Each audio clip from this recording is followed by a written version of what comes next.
Driving tips tayo mga idol. Nung unang nagpa-practice pa lang akong magdadrive ay natatakot ako mag-drive mga idol. Ang pinakamahirap para sa akin noon ay ang reverse. Oo, yung reverse. Oo, kasi syempre hindi pa man high-tech noon. Oo, wala pa yun noon mga dashcam.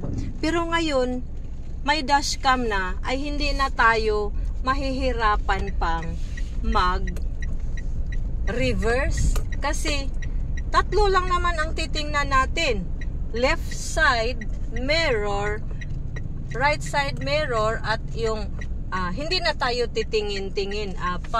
Silip-silip na lang sa rear mirror. Yun na lang ang dashboard sa reverse, sa likod natin. O nasa harapan man lang. Nung una akong nag-practice mag-drive, lilingon-lingon talaga pa tayo. Wala pa yung dashboard. Pero ngayon, andyan na lahat sa harap natin ang dashboard sa likod ng ating sasakyan. Sa panglikod na tingin. O, hindi yan mahirap na pala ngayon ang reverse. Katulad sa pagmamahal, hindi na mahirap ang reverse. Ano man yung reverse? Pag backward. O, kung hindi naman tayo mahal ng ating minamahal, mag-reverse tayo. Mag-reverse tayo.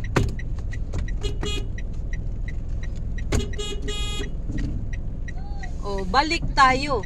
Balik tayo. Kung hindi na tayo mahal, hindi orong. Hindi na forward, backward tayo, di ba? Huwag nating pahirapan ang ating sarili sa ating pagmamahal. Katulad ng pagdadrive mga idol, hindi natin pahirapan. Oo, noong una, mahirapan akong mag-reverse, pero ngayon hindi na. Kasi may dashboard na at syempre, mag-hazard tayo, mag-signal tayo na mag-reverse para aware din ang mga iba pang sasakyan at mga tao na nasa paligid natin. O, diba? Yun lang ang tungkol sa reverse. So, pagmamahal, reverse meaning backward tayo. Kung hindi ka na mahal, edi backward.